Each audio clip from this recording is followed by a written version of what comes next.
A question again, removed from the accreditation process, we'll ask this question of schools, convict yourself of being guilty of your mission and vision, right? Like, what artifacts would you produce that are guilty as charged? Yeah.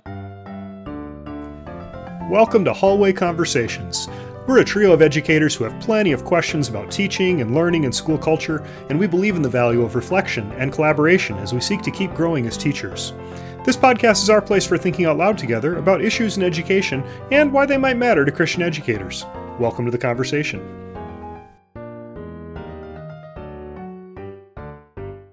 Hello, everyone. Welcome to the 120th episode of the Hallway Conversations podcast. My name is Matt Beamers. I'm Abby DeGroat. And I'm Dave Mulder. Our podcast is brought to you by our friends at the Center for the Advancement of Christian Education.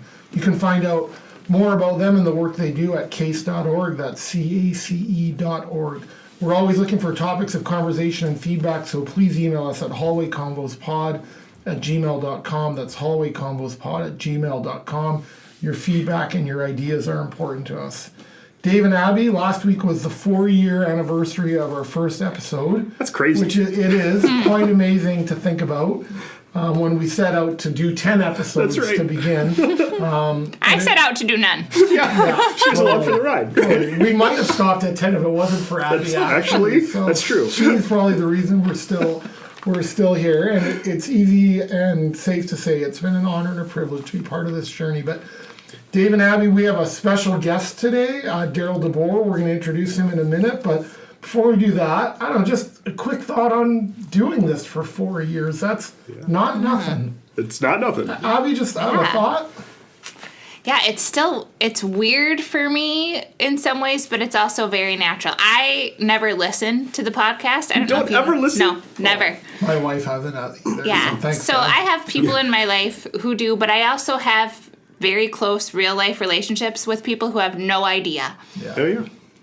Like what I do at my job, but also that I have a podcast, right? Yeah. And I also have people that I will run into at conferences that I have never met who know my voice when I speak. It's so weird, right? It is. So it's a strange dichotomy that I enjoy, but is also a little bit, it's interesting. I've met some great people through it. I love sitting down with you two every other week. Yeah. So it's been a great piece of my work for the last 4 years.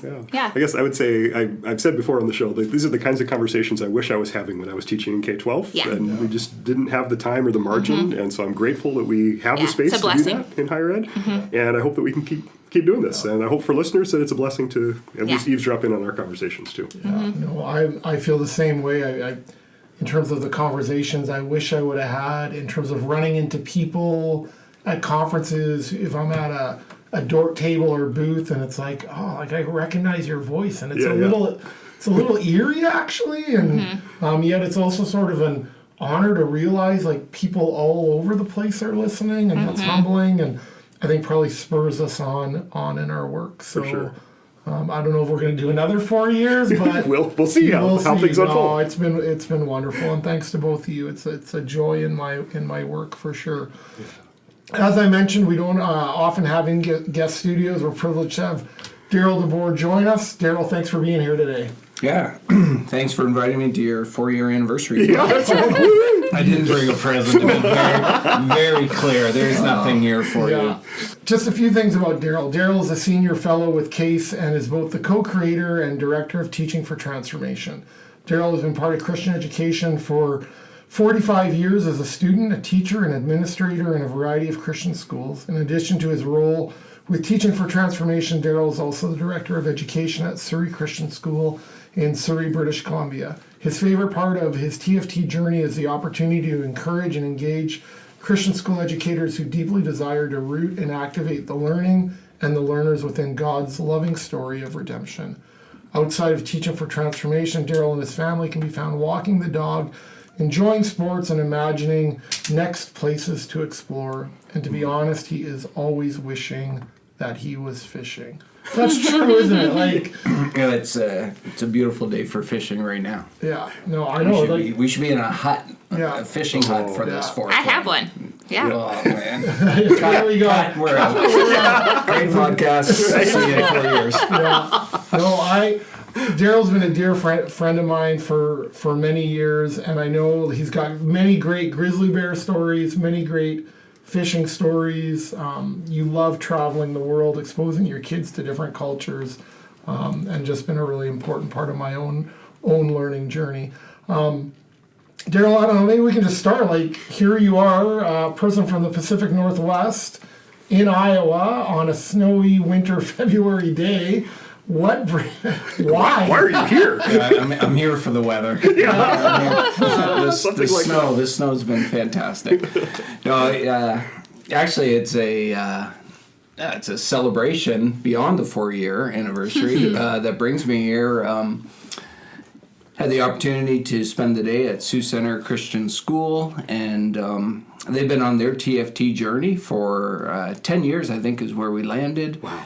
Yeah, quite a long time. And TFT, in partnership with Christian Schools International, CSI, has developed a TFT endorsement process. And the TFT endorsement is just a recognition of a school that is working at a high proficiency within the practices of teaching for transformation. So an important part of the endorsement process is to have a site visit. So we were at school today at that part of the process. That's awesome. And, yeah, it was awesome. Just great to be there. It's the first school I ever worked with in the U.S. In teaching for transformation. So it's here we are 10 years later working on this endorsement. 10 years ago, I no idea what we were doing as we were trying to figure this out. Darryl, can you share one or two stories or things that for you that as you walked away that were like, that's just a really good story? It's something you'll take back with you to British Columbia. Yeah, I think, maybe, so big picture story and maybe little story. You're there among the staff at a school that is, like, I come back almost annually, not quite, and every time this school is just in a new spot, like they are intentionally, faithfully heading in a direction as a Christian school. And so yet again, here they are in the next spot, and it's I think it's just a story of faithfulness of a staff that believes in the mission and vision of Sioux Center Christian. They're willing to do to work hard and to work intentionally. So to be in that room again with the staff today is just humbling. So I take that back, and I know that's we're at Sioux Center Christian celebrating that, but I know that's a familiar story in Christian schools, right? So that's cool. And then, maybe at the smaller level, as someone put it today, you have students, actually this kind of big level again, that are being shaped to think about others. Like we heard articulations today of primary students saying, we're doing this work because I'm thinking of so-and-so, or we're doing this work because next year's class, right? Like as humans, our tendency is to look inward, right? Like what do I need? And these are students that are being shaped to think of the needs of others, right? Which again is consistent with what we hope to do in Christian education. But we're seeing evidence of it. That's awesome. Yeah, it was fantastic. Darryl, one of the we've just come through a large accreditation process that began our department, 2 years ago. Yeah. Our department, the education department at Dordt. It began 2 years ago. 27 months ago. It was, for me anyways, and I think for others, time-consuming, emotionally, physically exhausting. I'm from your part of Canada where accreditation processes like this don't exist. So it was really new for me. So it came with some anxiety. Just not feeling sure about it all. Thankfully we did very well. We're affirmed in the good work, but through it all, and Abby was on the receiving end of this. A lot of me wondering about why accreditation, or why this level of accountability. And I'm so thankful for the work that our friends at the Iowa Department of Ed do. So I want to be really clear. But just throughout the process, just really wrestled with that, that level of accountability, and it's raised a bit for us, or for all of us, what does accountability look like in Christian education, which I know is a massive, and I think we want to wrestle with the four of us. We're not here just to put you on the spot. But come on, Darryl, let's hear what you got. Even as you're telling your story of that school, it sounds like there's some sort of built-in accountability that has allowed them to keep going for 10 years, right? And it wasn't necessarily an accreditation process. It was more than that. So I don't know, just maybe some initial thoughts on accountability in Christian ed at its best, or what it is, and maybe what it shouldn't be. Yeah. Okay. How's that for a topic? Right. Yeah. Yeah. It's at the end of the day, I think it's important to ask the question, like, are we doing what we ought to be doing, right? If I just really let's just zoom out of this actually. Yeah. We say we're here for this reason, or we have a purpose, we have a mission. So I think of the accreditation and endorsement, accountability, is a process by which someone's asking the question, are you doing what you're supposed to be doing? Yeah. And let's take a deep dive into that. Yeah. Let's explore the things that are in place, like the structures and processes. Let's look for evidence. So I think when framed that way, that's actually exciting, right? Oh, that could be helpful. Mm-hmm. And accountability is part of that. Yeah. I often wonder, and I'm curious your guys' thoughts on this. What's another word for accountability? Because accountability is a bad word. People don't it has a negative connotation. Watch your tongue. Yeah. Excuse me. What'd you say? Yeah. Right? I don't know. What's other words or why accountability being bad? I don't know if it's bad. Yeah. That's a really good question you asked, though, because I think of that even given our very rigorous accreditation process we just completed, and we really felt a strong, I think I can speak for the department, we felt a strong sense of affirmation. This is a secular process, and they're looking at us as a faith-based institution and say, you guys are doing what you say you're doing. You talk a lot about teaching Christianly, and you're actually doing it. And that was one of the things they said to us. Okay, that was actually a real sense of affirmation. So I wonder about that. Maybe it's a sense, instead of accountability, but affirmation that you're practicing what you preach. Well, and I think, too, for the school that's going through the process, it is an act of giving an account. Yes. Right? So I think of accountability, but also the Bible talks about you have to give an account for the things that you say you're doing. And I want my kids' school to be able to give an account of what they say they're doing in education. I think the people who we serve here at Dordt deserve that as well, right? Yeah. From our department, the people at Iowa. I mean, it's the law, so we have to give an account for how we are following the law. And so it's accountability, but it's also for us to, we literally wrote the story of our department, our programs. Mm-hmm. We gave evidence. Mm-hmm. We actually changed some things along the way as we realized that we weren't doing this the most efficiently that we could. It was a 2-year process, so we implemented changes as we went to make sure we were meeting the things that we needed to be meeting. Yeah, I hear echoes, Abby, of stewardship. Correct. And how you articulate. We are how are you stewarding this which you are part of, right? And that feels like an okay question, actually. Mm-hmm. Yeah. A question we again, removed from accreditation process, we'll ask this question of schools, convict yourself of being guilty of your mission and vision, right? What artifacts would you produce that are guilty as charged, right? And that's kind of fun. That's kind of playful. Oh, yeah, what is it that we have that would convict us of being guilty of our school's mission and vision? Right. That's playful.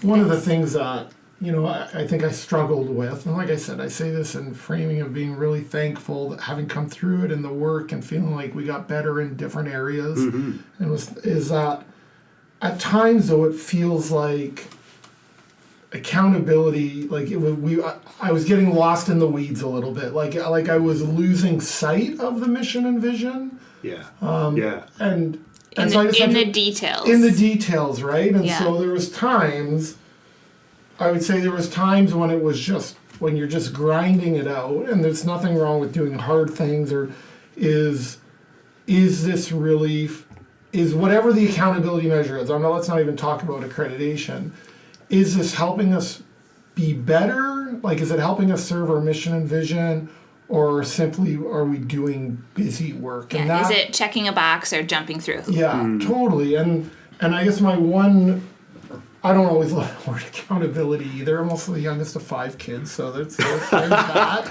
I can affirm that you do not like accountability. I do not love accountability. Anyone else want to say anything really obvious right now?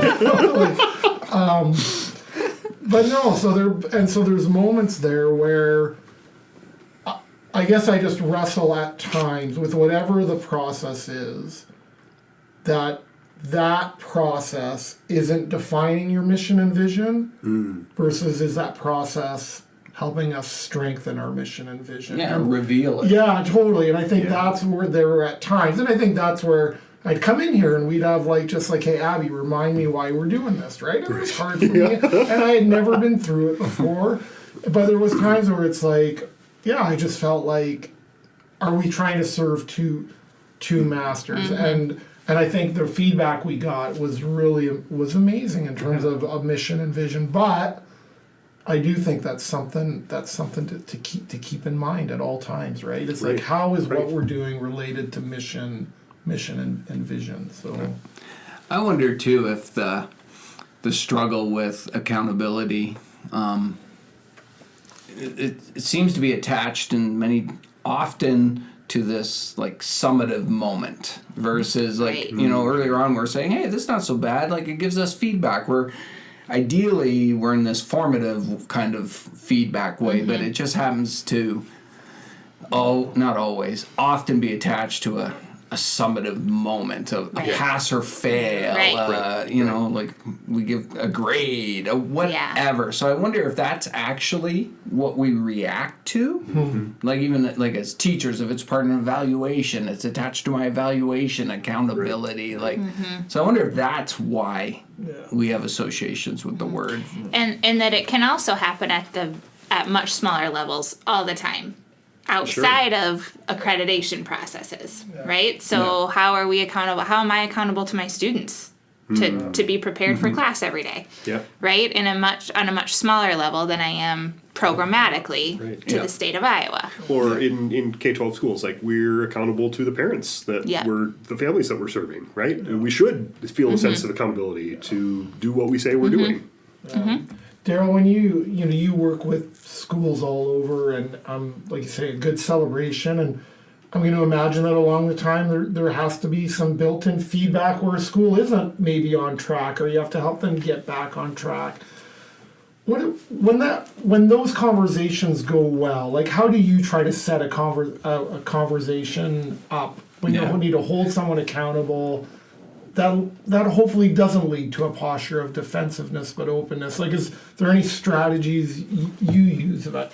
Yeah, I think Abby was getting we have those little moments of accountability, right? I'm accountable to I got to show up today and have my lessons prepared. I think the strategy, whether it's an external voice or internal voice, is to have these micro processes in place that are micro moments of accountability, so that we don't find ourselves into this big high stakes moment where something is being revealed, right? So I think it's a preventative, that in an ideal world you're in this preventative way of being. I also think there's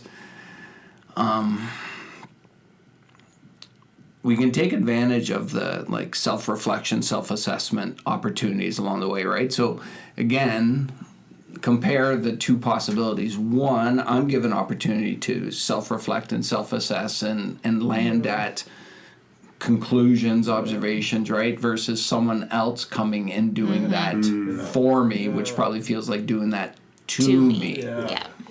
And so how much can we empower the individual, the institution, to be doing this themselves? Darryl, as you're saying that, it has me thinking about like the work we do as teachers assessing students too, right? And how assessment is often, I mean, as a student, you think of it as something teachers doing to me, right? And that would be my ideal. I always come back to Elaine Brower's got this great piece from, I don't know, 20 years ago now or something. So good, though. Assessment is a blessing for our students, right? To try to flip that script and say, it's not that I'm doing something to you, it's doing something for you and something with you. And I think that would maybe be the ideal situation here, that you're going to help the person who is being evaluated, assessed, accredited, held accountable, whatever word we want to use for it, for them to do that reflective work themselves and say, where am I at? And that's the gift that we can give to our students. Well, that's the gift that an accreditation process can give to others. It helps us hold up a mirror and say, how am I actually doing? Where am I at? And what are the clear standards that we're provided with or that we are providing and the reflective time and tools that are given to compare against those clear standards. That's great. Yeah. Which is why those documents are sometimes pages and pages and pages. And again, we could look at that going, oh my goodness. Right. But it is an attempt to be like very specific and to explicitly say these are the standards. Right. Yeah. So in that, actually, if we didn't have that and then someone magically arrives. Right. Right. And then what are you being judged on? Right. Totally. Or judged by. Yeah. Yeah. It just wouldn't feel fair. Right. Right? Yeah. Darryl, we know that at times accountability leads to change. We celebrate good things. Maybe we want to do things different. And I know you have done some good thinking around effective change, what leads to school change. Some people think educators don't like change all the time, but and I think what are you saying? We love change. To that, but I don't know. I guess I'm just thinking to kind of maybe switch a little direction, but just to think about when accountability that leads to change or change is necessary. What might teachers or school leaders think about before, during, after implementing change? Yeah, and this is, Matthew, I think you've been shaped by this in the same way I was shaped by this through, like, at Surrey Christian School, the practice domains from the International Institute of Restorative Practices, right? Yeah. Like, one way of saying it is just how do we work with people? Yeah. And you need this accountability with support, right? So accountability in this case, we want to, like, on its own is not enough, actually. So when we're talking about change, it's accountability, yes, with support, right? And the domain that is identified that way, if I have support that aligns with the accountability, there's a matching up. Well, that's now working with. And I think, long answer to your question, so what leads to change is the sustainability that comes with support, with accountability. Yeah. And so we got to put structures in place for that to happen, because again, it doesn't happen on its own. Yeah. When you have seen change not work, stories of failed change. I just want to talk about our own lives for a moment here. You want us to step out for a second, guys? So, in our relationship, no, but because I think I've seen you ask that question before, or you've even said to a group of school leaders, talk about a time change didn't work. What? And I think, which is an amazing question, and it's actually amazing if the space is right, how vulnerable leaders will get, because we've all been there. So I'm just wondering, why did you ask that question? And I don't know, just can you talk a little bit about some of the stories you've heard? Well, yeah. I know you're thinking about my work as a principal. I mean, there's lots of possible answers, but like sometimes, like I invite people to think about, like, if something didn't work, was it like, were you overly supportive? And like, obviously the intentions are really great, but like we're in that for domain then, right? Where which I had to get out of, and that. I love doing things. Yeah, totally. Like, I used to throw, like, Matt, you're going to be the candy man today. Yeah. Right? Totally. And it's a great role to play, right? Yeah. But And there is time to be the candy, right? But we need that. We need that. Yeah. But then we need the other piece, right, of the account. So sometimes change doesn't happen because of that. Sometimes change, and it's a permissive environment in some ways, right? Yeah. Change doesn't happen actually because we didn't provide that support. We just provided accountability, and you get some compliance, but compliance does not lead to change. Like compliance, at the end of the day, like it stops at some point. So it's back into, or change doesn't happen because you're providing neither support nor accountability. Like malpractice, quite as a leader, that's malpractice. I expect nothing from you, and I give you nothing. Like that is malpractice. That's malpractice as a leader. So I think I want people to be reflecting on past experiences using that lens, and that's one lens to think back on a past experience, and you go, oh yeah, okay, because I think we all tend one way. Yeah, sure. Right? Like, we all. I tend to the accountability piece versus the support piece. I've never experienced that. No, but it actually totally. So you need to name that. You need to name that, and that's okay. Sure. Just for our listeners, like I think we've articulated this, but Darryl and I work together really closely at a school in British Columbia, and Darryl's one of my dearest friends, and I think we helped each other in that. And I know you... And that's the value of the team. But we had to learn to trust each other. Totally. And then, in a sense, like, and I've always, I said this in a beautiful way, and I mean it. Like, you're one of the few people that can say almost anything to me because I know you want the best for me. But the trust has to be there. And you've helped me change some of my practices, whether it's around accountability, whether it's around going to learning leaders meetings, whether it's like... And it was always in the context of like you can be more. Like it doesn't have to be. We know you're for people, Matt, but you're also allowed to hold them accountable, and that was hard for me to learn. And I think you tapped into another important principle. And again, if we do a workshop on leading change, actually the very first thing we look at is this lovely infographic from Harvard, and the headline on top is "Connect, then Lead." Right, so you're speaking to that relation. Like we had the relationship that we could have that harder conversation in, but accountability or the hard conversations without the relationship, like that's actually very threatening. There is support and accountability, but there's an order to this. Relationship first, trust, then competency, connect, then lead. Competency without trust is actually threatening. Like, now will I take a risk? Like, look at this person. They're competent. I don't really know them. Like, I'm not taking that risk. Try working next to Abby to grow out your first year when you're here. I was very supportive. You weren't. No, you weren't. And that's why I'm saying that. That's why I know. But and here we are 4 years later. We go around the world to find his support system. I also lean accountable. Okay. All right. High five. Yeah. And I detect no lies.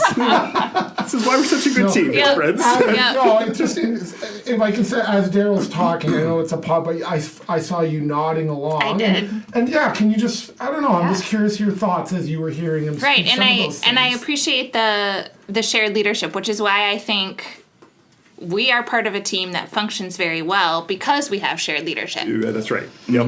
And so there's room to have different people in different roles. And they're also very clearly defined. We literally have a document that has Dave's responsibilities and my responsibilities and Matt's responsibilities. Like the shared leadership. That document, Matt. Keep going. He's seen it. He has it. And I shredded it. Right? So it's clear, and also it plays to our strengths. Totally. And so we got in the right seats on the bus to each play to our strengths, which is why it functions well. But I think it took us a bit. It did. It took us a bit, actually. Yep. Like working with each other as colleagues, moving into a bit of a leadership role. What's our funk? Not that we don't, but you have to build trust. Well, that's it. It took us a little bit. It's a code for saying we had to build trust. Yeah, exactly that. Right? And it comes through spending time together. It comes through willingness to actually have the hard conversation we need, right? And I mean, we get along well, so don't, dear listener, Yes. we're fine here. Yes. Don't hear that, right? Absolutely. But to just recognize, we're all pulling in the same direction, and that doesn't mean we always see things exactly the same way. And so how do we learn how to disagree well and how to love each other through it? And then, as Abby says, capitalize on our strengths and say, this is definitely Matt's role, so I'm not going to step into that, right? Yeah, I think about it last week, even just as an example. We were talking about, hey, do we need to make changes to a program? And someone sent Abby an email because, hey, things. And right away she forwards it to me. Hey, I'm just going to copy Matt in on this. Matt, what do you think, right? And I think it's that idea of like, hey, let's get as many voices around the table. Let's kind of work through this. And I do like that. I think, the word Darryl gifted me with a number of years ago was this idea of rumble, like that we're safe to rumble. Abby and I agree on everything, everybody, just so you know that. But it's like this idea of rumble, and I think we have that in our relationship too, right? Like, what does it mean to rumble well with each other, right? But even that Abby forwarding that email is an act of transparency. Yeah. And I think that is also a huge piece of this conversation we're having today. Yeah. Like the accountability is also directly related to a transparency. Yes. Right? Yes. But then transparency is and transparency builds trust. Yes. Right? Yeah. Because if I want Dave to know the conversation that I'm having, I will loop him in, right? Yep. And I think just knowing what we're saying to other people and knowing that he's seeing something or mad, it all builds trust. Yeah. And you can put structures in place to build that. So while we're building trust, you can, at the end of the day, I can't control whether Abby's going to trust me. That's going to be your choice, right? But I can play a role in creating the right environment for that and put structures in place that builds trust, that facilitates transparency, that gives micro moments of feedback, that creates these low stake opportunities that eventually just accumulate into something of significance, right? And I wonder, again, back to the change piece, organizations or individuals that move forward with something or change have structures in place that facilitate these sort of things. Darryl, you're gonna put you on the spot for a second, related to what we're talking about. But we have individual teachers, different schools in many different places. Some of them who feel alone in their work. Some who have articulated to us, "I feel helpless. It's a toxic culture. I don't know who to trust or how to trust." I don't know, I'm not looking for a solution, but maybe a word of encouragement, even just for those individual teachers who feel like they want what we're talking about, and yet they're not in, they don't feel like they're in a position. Are there small things they can do, even just as individual teachers? And like I said, it's not something to solve, but just wondering putting you on the spot and for all three of us actually, just any thoughts that come to mind. Yeah, maybe applicable to this, maybe not, maybe helpful. But this idea of to name something is to take it out of chaos, right? To name something is empowering. So if you're feeling that, I think it's an important step to spend time in that. And what exactly am I feeling? What am I feeling? Yeah.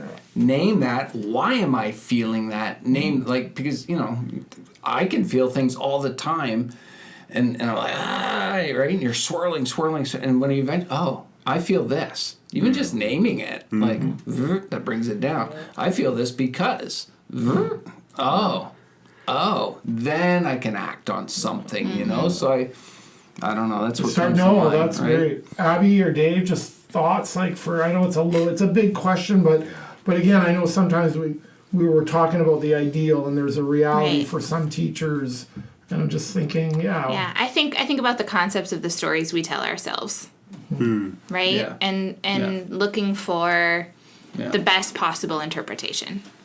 Yeah. Right? Which is hard. It is hard. Yeah. It is hard, good. but That's not good. to always assume Yes.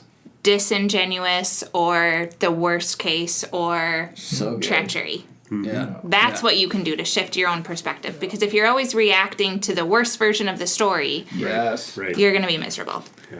So what is the most generous interpretation I can give this? Right? And I've had to practice that with students who, there's always usually something else going on than how it presents. Right. Yeah, that's so good. And without getting, I had that, last week, and my wife said to me, she goes, Darryl, the story in your head is way worse than the real story. Talk to him. Yeah. And then I got the real story. So we flew to Iowa. And here we are. Exactly. No, but that's a powerful... Yeah, that wasn't the real, the story in my head, the narrative I told myself was not true.